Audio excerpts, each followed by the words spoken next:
Hello students, let us start our new topic, electric field. Due to infinite sheet of charge. Electric field due to infinite sheet of charge. जब हम sheet की बात कर रहे हैं तो definitely हमारे पास वर्ड जो है वो एरिया आ जाना चाहिए. इससे पहले वाला जो हम लोगों ने लिया था वो था electric field due to line charge, है ना. यहाँ पर हम क्या बोल रहे हैं, due to infinite sheet of charge. Sheet अगर आता है वर्ड तो डेफिनेटली हमारे पास में एक्स और वाई एक्सिस है, तो दो पार्ट जब हमारे पास हैं तो हम लोग फाइंड करेंगे एरिया. हम लोगों ने एक प्लेन शीट बनाई. इस शीट का सरफेस चार्ज डेंसिटी हो जाएगी सिग्मा, याद आता है लैम्डा, सिग्मा और रो. तो हम लोग इसकी बात कर रहे हैं एरिया वाले की. तो हमें यहाँ चाहिए सरफेस चार्ज डेंसिटी. तो ये जो प्लेन शीट ऑफ चार्ज है इसकी सरफेस चार्ज डेंसिटी हो गई सिग्मा. इसके पास यूनिफॉर्म इलेक्ट्रिक फील्ड है ई. यहाँ पर हम लोगों ने एक सिलेंडर बनाया. ध्यान रखिए सिलेंडर हमें यहाँ पर लिखना पड़ेगा कि कंसिडर अ गॉसियन सरफेस. कौन सा surface? Gaussian surface in the shape of cylinder which is present across an infinite plane sheet of charge. अब दिमाग में आना चाहिए व्हाट इज गॉसियन सरफेस. तो जो भी सरफेस के ऊपर हम लोग अपनी स्टडी करते हैं, गॉस लॉ अप्लाई करते हैं, उस सरफेस को हम लोग नाम देते हैं गॉसियन सरफेस. कि हम भले ही पूरे के लिए ढूंढ रहे हो लेकिन हमारा जो भी ध्यान जाएगा वो एक पर्टिकुलर शेप के ऊपर जाता है, एक पर्टिकुलर स्ट्रक्चर के ऊपर जाता है, एक पर्टिकुलर फिगर के ऊपर जाता है. उस फिगर को, उस सरफेस को, उस स्ट्रक्चर को हम लोग नाम देते हैं गॉसियन सरफेस. तो यहाँ पर हम लोगों ने एक सिलेंडर अलग से ड्रॉ किया. इस सिलेंडर के यहाँ पर हम लोगों ने बोला है area A, electric field E. ये सिर्फ इसलिए कि हमें अपना आंसर निकालना है. तो हमें एक सरफेस चाहिए जहाँ पे हम गॉस लॉ को अप्लाई करेंगे. जहाँ गॉस लॉ अप्लाई होगा उस सरफेस को हमने नाम दिया गॉसियन सरफेस. अब हमें पता है phi is equal to E dot D S. तो हम लोगों ने लिखा phi electric flux E into. अब जब हम शीट की बात करते हैं तो जब एक शीट आपके पास में प्रेजेंट होगा, एक शीट, तो this sheet has two surface, एक ये वाली साइड और एक ये वाली साइड. तो ये वाला पूरा एरिया ए, तो डेफिनेटली पीछे वाला भी पूरा आपका एरिया कहलाएगा ए. तो हमें यहाँ पर लिखना रहेगा ई इंटू टू ए. पता चलता है क्यों? जस्ट बिकॉज जो शीट है इट हैज टू सरफेसेस, एक इस साइड एक इस साइड. तो हम लोगों ने लिखा phi is equal to E into two A. दूसरा फॉर्मूला हमारे पास according to Gauss's law, phi is equal to Q upon epsilon 0. ये होता है 1 upon epsilon 0 times the total charge present in it. अब ये हो गया E into 2A is equal to Q upon epsilon 0. But हमें तो आंसर किस टर्म्स में चाहिए? यहाँ पर हमने लिख दिया है सिग्मा. तो डेफिनेटली हमारा आंसर भी सिग्मा के टर्म में होना चाहिए. सिग्मा का फॉर्मूला क्या है? Sigma is equal to Q by A. तो Q is equal to sigma. यहाँ पर चेंज करिए, it is E into 2A is equal to Q की जगह हम लोग लिखेंगे सिग्मा ए और अपॉन में लिखेंगे एप्सिलॉन 0. ये ए और ए कट हो चुका. E is equal to sigma upon 2 epsilon 0. पता चलता है क्या लिखा हम लोगों ने? सिर्फ आपका डायग्राम, मैंने आपको बोला कि इन चीजों में डायग्राम और थोड़ी सी थ्योरी जो आपके लिए मेन है, लाइक कि cylinder is a Gaussian surface. ये टर्म आप लोगों को ध्यान रहना चाहिए. उसके अलावा आपको ध्यान रखना है कि भाई जब आप शीट की बात कर रहे हैं तो इसके पास दो सरफेस, इधर और इधर, दोनों साइड आपको देखना है. ये साइड है तो ये वाली साइड का एरिया भी ए. बाकी आपको समझ में आएगा. Phi is equal to E dot D S. तो हम लोगों ने लिखा phi is equal to E into 2A. Phi is equal to Q upon epsilon 0. जब क्यू अपॉन एप्सिलॉन 0 लिखो तो उसके साथ में गॉसेस थ्योरम वर्ड डालिए. By Gauss's law, by Gauss's theorem, कुछ भी एक वर्ड यहाँ पर जरूर लिखिए. दोनों को इक्वल करिए. अब हमारा एक फॉर्मूला ये आ चुका, बट हमें क्यू के टर्म्स में आंसर नहीं देना, हमें आंसर देना है सिग्मा के टर्म्स में। तो हम लोगों ने सिग्मा के टर्म में अपना फॉर्मूला निकाला, Q is equal to sigma A. Q को रिप्लेस किया by sigma A, final answer E is equal to sigma upon 2 epsilon 0। अगर आपको प्लेन शीट वर्ड दिया जाता है उसमें भी साथ में क्या वर्ड होना चाहिए, infinite plane sheet of charge. Infinite word भी चाहिए और शीट भी चाहिए, तभी हम ये फॉर्मूला अप्लाई करते हैं। इसका मतलब फाइनाइट का भी कोई फॉर्मूला होगा, वो आपको अलग से दे रखा है। उसके अंदर हमें यहाँ पे E into 2a is equal to, ये वाला जो पार्ट हमारा रहेगा कहाँ गया, ये वाला, यहाँ तक हमारा सब कुछ सेम है, इस जगह तक E into 2a is equal to, Q की जगह हमें लिखना है सिग्मा, A की जगह आएगा 2a। किसकी बात कर रहे हैं, हमने अपना फॉर्मूला चेंज कर दिया, हमने बात करी for finite plane sheet. Finite मतलब जो हमें पता है कि उसकी लेंथ कितनी है, ब्रेड्थ कितनी है, और साथ में हम लोग उसकी थिकनेस को कंसिडर कर रहे हैं। पता चलेगा क्या कंसिडर किया, थिकनेस। अभी मैंने आपको जो बताया था वो जस्ट एक ये सरफेस और एक ये सरफेस। अब इसी को हम मोटा मान लें, ये, तो अब आपके पास ये भी है, ये भी है, और साथ में ये वाली थिकनेस भी आ गई। तो ये जो फाइनाइट वर्ड आएगा इसके साथ ये थिकनेस ऐड ऑन हो जाएगी। तो ये थिकनेस, थिकनेस, और पूरे के ऊपर उतना मोटा, वो पूरी तरफ से इतना मोटा मोटा हुआ, तो वो जो पार्ट है उसको आपको ऐड करना है इन द फॉर्म ऑफ 2। उसके बाद ये 2a और 2a cut, E is equal to sigma upon epsilon 0। अगर फाइनाइट है, फाइनाइट, तो फॉर्मूला होगा E is equal to sigma upon epsilon 0, और इनफाइनाइट है तो हमारे पास फॉर्मूला होगा E is equal to sigma upon 2 epsilon 0। तो खाली शीट से काम नहीं चलेगा, शीट के साथ आपको पता होना चाहिए इनफाइनाइट वर्ड है या फाइनाइट वर्ड। तो इस तरीके से आप लोगों के पास दो पार्ट हो गए, एक हुआ electric field due to infinite PLA any plane sheet of charge, electric field due to infinite plane sheet of charge, उसमें पूरा ये वाला पार्ट। दूसरा उसी में चाहो तो आप केस 1 लिखकर या केस 2 लिखकर सॉल्व कर लो कि ड्यू टू, या नया हेडिंग डाल लीजिए, electric field due to finite plane sheet of charge. वापिस पूरा लिखिए अगर आपको लिखना है तो, और पूरा लिखने के बाद में आपका फाइनल आंसर आएगा E is equal to sigma upon epsilon 0। ठीक है, चलिए next, electric field due to two infinite TWO, two infinite electric field due to infinite plane parallel sheet of charge. क्या क्या पता चला, एक वर्ड आ गया कि हमें 2 चाहिए, इनफाइनाइट है, पैरेलली प्लेस्ड है, और शीट ऑफ चार्ज। तो आपको क्या करना है, अब एक की जगह हम लोग 2 यहां पर ड्रॉ करेंगे। अब इसमें सिलेंडर विलेंडर की जरूरत नहीं है, क्यों, क्योंकि हमें ऑलरेडी फॉर्मूला पता है कि प्लेन शीट ऑफ चार्ज के लिए हम लोगों ने अभी फॉर्मूला लिखा कि E is equal to sigma upon 2 epsilon 0। तो इसलिए हम लोग सिलेंडर वगैरह ड्रॉ नहीं करेंगे, इसके लिए अपन अलग फॉर्मेट यूज करते हैं। हमारे पास में चलिए प्लेन शीट ऑफ चार्ज हो गया, तो हम लोग इसे नाम देंगे प्लेट नंबर A। इसकी सरफेस चार्ज डेंसिटी है सिग्मा A। ये हो गई प्लेट B, इसकी सरफेस चार्ज डेंसिटी है सिग्मा B।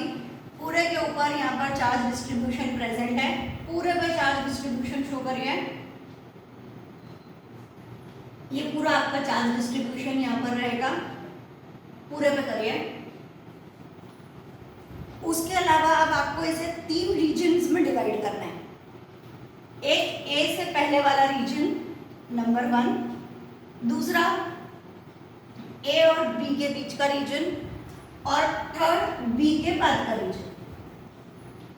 यानी हमें इलेक्ट्रिक फील्ड जो फाइंड करनी है वो तो आपको पता चला, due to 2 infinite plane parallel sheet of charge. अब हम लोगों ने यहाँ पे कैसा करा है कि हमारे पास में 2 शीट रखी हुई है।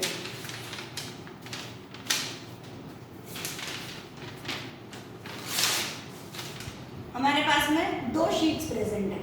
जब ये 2 शीट्स प्रेजेंट है तो डेफिनेटली ये वाला एक रीजन रहेगा, एक रीजन इलेक्ट्रिक फील्ड का इन 2 के बीच का, और एक रीजन इन दोनों के बाद का, दोनों के पहले, दोनों के बीच में और दोनों के बाद। ये हमारे पास में डेरिवेशन का पार्ट है। यहाँ पे आपको जो ध्यान रखना है वो ये है कि जब भी आप लोग लेफ्ट टू राइट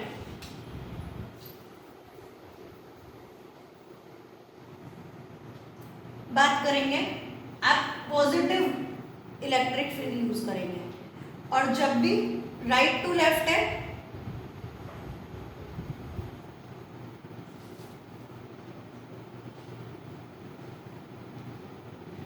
हम नेगेटिव वर्ड यूज करेंगे।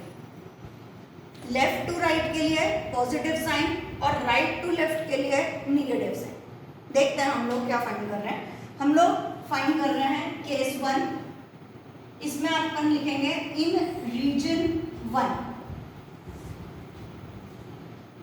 जब रीजन 1 की बात कर रहे हैं तो इलेक्ट्रिक फील्ड इन रीजन 1 किसके कारण, इस वाली प्लेट के कारण इस जगह पे, और इस वाली प्लेट के कारण इस जगह पे।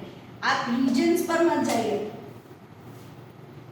अपने दिमाग में ये 2 प्लेट रखिए। इन 2 प्लेट के कारण इस पॉइंट पे जो इलेक्ट्रिक फील्ड आ रही है हमें वो इलेक्ट्रिक फील्ड फाइंड करके देना। क्या करेंगे कि ये दोनों के कारण इस साइड, तो ये दोनों किधर प्लेस में, अपन ऐसे खड़े होते हैं तो ये राइट साइड, ये वाली लेफ्ट साइड, तो डेफिनेटली राइट से लेफ्ट की तरफ। राइट से लेफ्ट कौन सा पार्ट, नेगेटिव पार्ट। तो राइट से लेफ्ट के लिए E is equal to, formula हमें पता है सिग्मा, पहले E और E B के टर्म्स में लिख लो। E is equal to E A plus E B, अच्छा लगता है थोड़ा सा। उसके बाद E A कितना है, तो फॉर्मूला तो बोलता है sigma A upon 2 epsilon 0, but इसके हिसाब से ये कौन सी साइड है, लेफ्ट साइड। राइट से लेफ्ट की तरफ हम अपना आंसर ढूंढ रहे हैं, तो साइन क्या हो जाएगी, माइनस। ऐसे प्लस दूसरे वाला, ये भी राइट पे प्लेस्ड है, हम लेफ्ट में अपना आंसर ढूंढ रहे हैं, तो राइट से लेफ्ट की तरफ जब आप लेंगे तो again it is minus sigma B upon 2 epsilon 0। यहाँ पर हम माइनस 1 अपॉन 2 एप्सिलॉन 0 बाहर निकालेंगे, अंदर बचा sigma A plus sigma B. This is your electric field in region 1। ठीक, उसके बाद में हमारे पास में इन रीजन 2,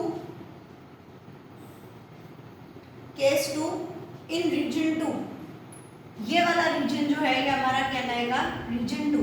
अब ये वाला हटाइए, जब रीजन 2 की बात कर रहे हैं तो रीजन 2 में ये लेफ्ट है, लेफ्ट से राइट क्या कहलाएगा, पॉजिटिव, और राइट से लेफ्ट क्या कहलाएगा, नेगेटिव। इन रीजन 2 यहां पर हमारे पास में हमें लिखना है वापस कि E सेकेंड नंबर ले रहे हैं, तो E2 इज इक्वल टू वापस EA प्लस EB। EA कितना रहेगा, यहां से यहां पे, लेफ्ट से राइट की तरफ कैसा लेना है हमें, positive. It is sigma A upon 2 epsilon 0, और उस वाले को क्या लेना है, plus sigma B upon 2 epsilon 0। Sign क्या रहनी चाहिए, राइट से लेफ्ट की बात कर रहे हो, राइट से लेफ्ट वाला नेगेटिव। तो अब हमारे पास क्या बचा, 1/2 अंदर बचा सिग्मा ए माइनस सिग्मा बी। ये अपने पास सेकेंड वाला रीजन का पार्ट हुआ। अब थर्ड रीजन की बात करेंगे। थर्ड रीजन में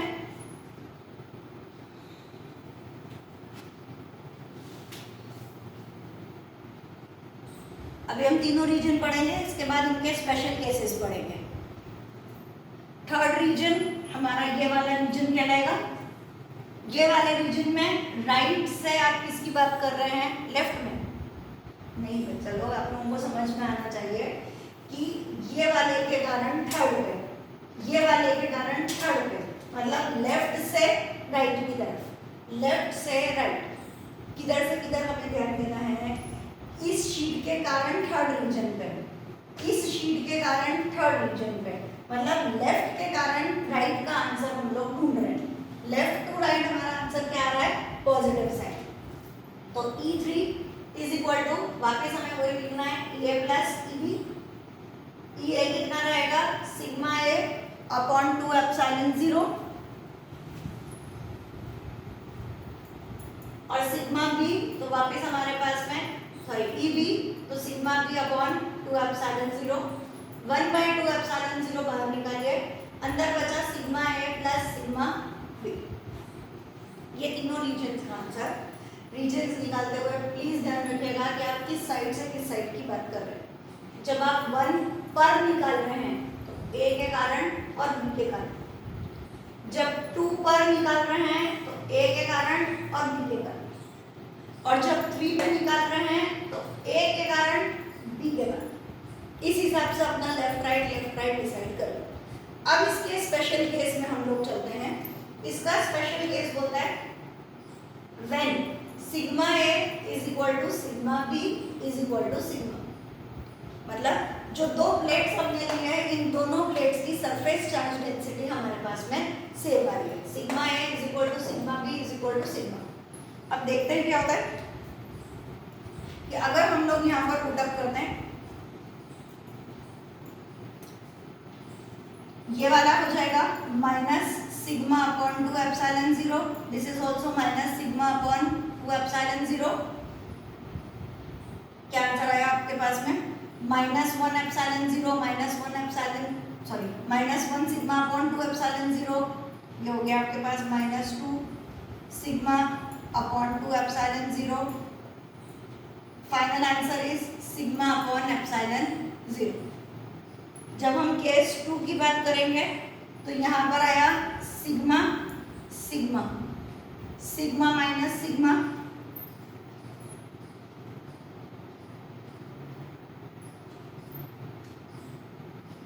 हमारे पास कट हो गया, फाइनल आंसर हमारे पास बचा 0। ऐसे ही यहाँ पर चलिए, इट इज 1/2 एप्सिलॉन 0, यहाँ पे सिग्मा प्लस सिग्मा, 1/2 एप्सिलॉन 0 यहाँ पे मल्टीप्लाइड बाय 2 सिग्मा, कट, ये बचा हमारे पास सिग्मा अपॉन एप्सिलॉन 0। यहाँ वाले में हमारे पास में सॉरी मेरे पास नेगेटिव साइन रह गई, it is minus sigma upon epsilon 0। इस वाले के लिए हमारे पास बचा 0 और इस वाले के लिए हमारे पास बचा सिग्मा अपॉन एप्सिलॉन 0। तो स्पेशल केसेस अगर होते हैं तो आपको स्पेशल केस में sigma A is equal to sigma B is equal to sigma लेके यहाँ पर पुट आउट करना। Electric field due to uniformly charge spherical shell, हम अपने नए टॉपिक को स्टार्ट कर रहे हैं। Electric field due to uniformly charge spherical shell. अब इसमें जो यूनिफॉर्मली चार्ज स्फेरिकल शेल है वो थोड़ा सा आपको कंसिडर ऐसा सब लिखना पड़ेगा।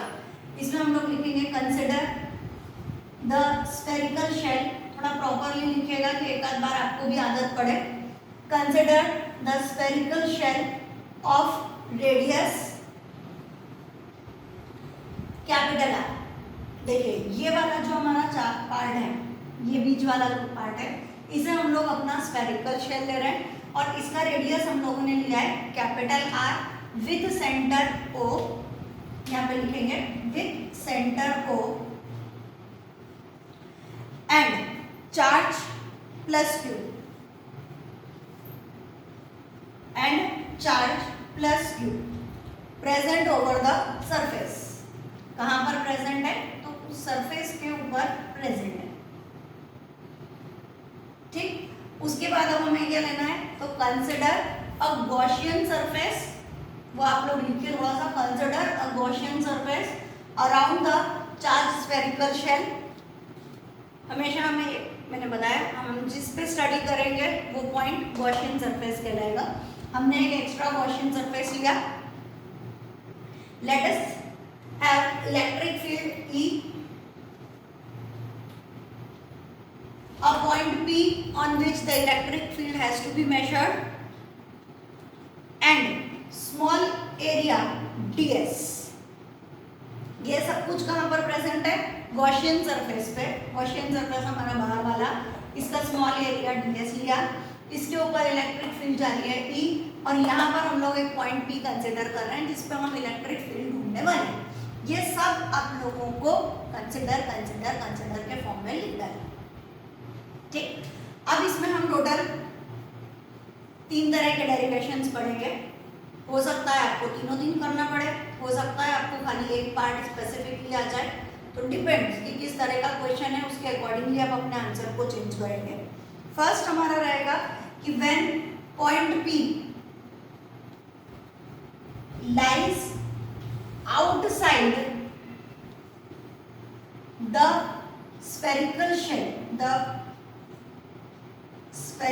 shell, when point P lies outside the spherical shell.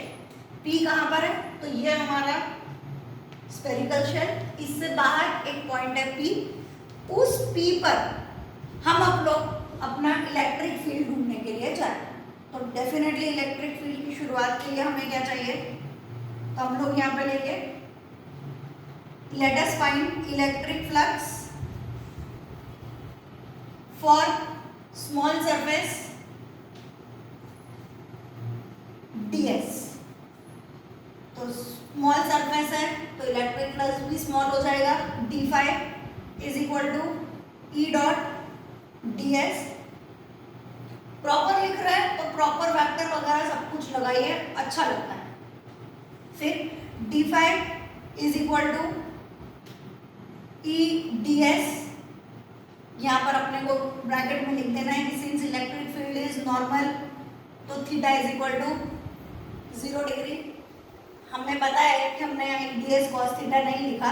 नहीं लिखोगे, डायरेक्ट भी लिखोगे तो भी आपको यहाँ स्टेटमेंट लिखना है.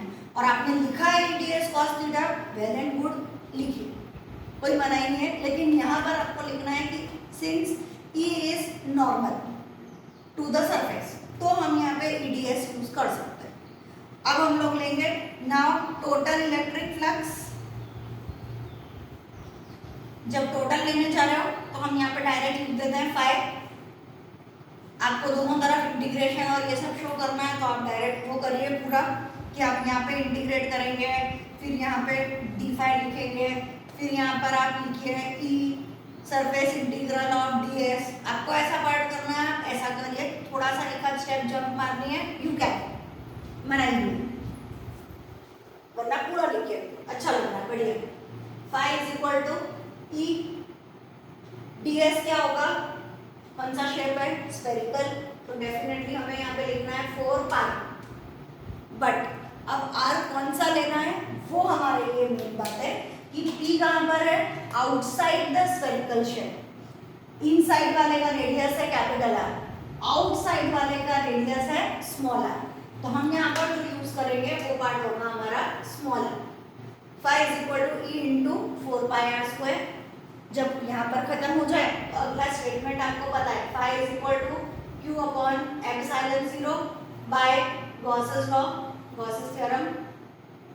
Now E into 4 pi r square is equal to Q upon epsilon 0. E is equal to, जब आप यहाँ नीचे लाओगे तो इसको प्रॉपरली अरेंज करके 1 upon 4 pi epsilon 0 Q upon small r square. Answer आ गया. आंसर के लिए कोई इशू नहीं है,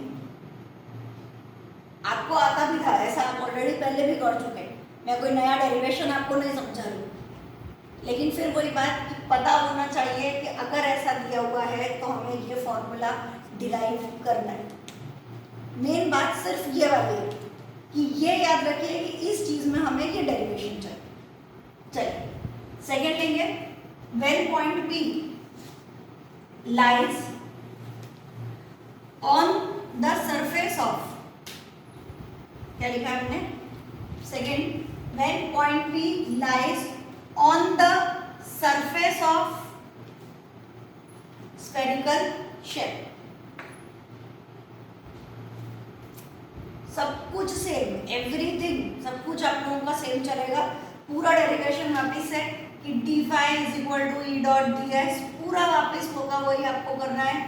D phi is equal to E D S cos theta, फिर आपको लिखना है कि it is normal, so theta is equal to 0 degree. Please लिखिएगा वो नॉर्मल वगैरह वर्ड जो भी मैं बोल रही हूँ।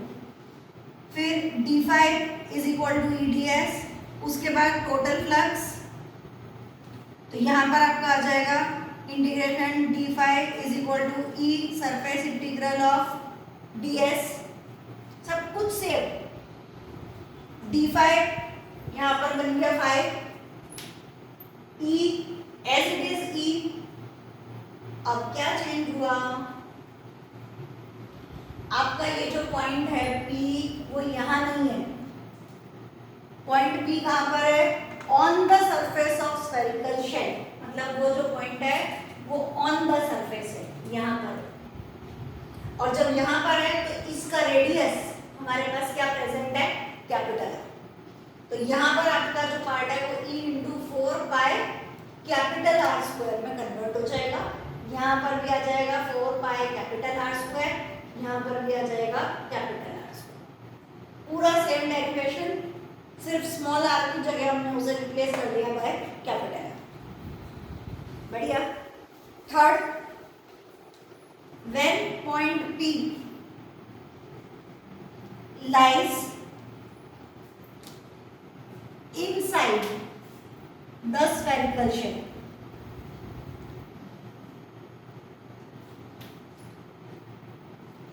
जब हम इनसाइड की बात करेंगे, पूरा डेरिवेशन कुछ भी नहीं करना है, इनसाइड अंदर ये वाली जगह पे आपका चार्ज कहाँ पर है, चार्ज हमेशा यहाँ बाहर रहता है, चार्ज कभी भी सरफेस के अंदर नहीं आएगा। तो जब चार्ज है ही नहीं, अगर आपके फॉर्मूला लिख भी देते हैं कि E into 4 pi R square, तो पहली बात तो आपके पास रेडियस ही नहीं है। कौन से वाला रेडियस लोगे, ना कैपिटल आर ना स्मॉल आर। तो अभी अपन को ये सब लिखने का ही नहीं, हम लोग कहाँ से लिखेंगे कि phi is equal to Q upon epsilon 0, since charge is equal to 0 inside the spherical shell, so phi is equal to 0 and therefore E is also equal to 0। पता चलता है, अंदर की तरफ चार्ज प्रेजेंट नहीं होता तो चार्ज 0 हो गया, डेफिनेटली फाई 0 हो गया और इसीलिए इलेक्ट्रिक फील्ड भी 0। अब हमारे पास में एक डेरिवेशन और बचा है जो हम नेक्स्ट क्लास में लेंगे।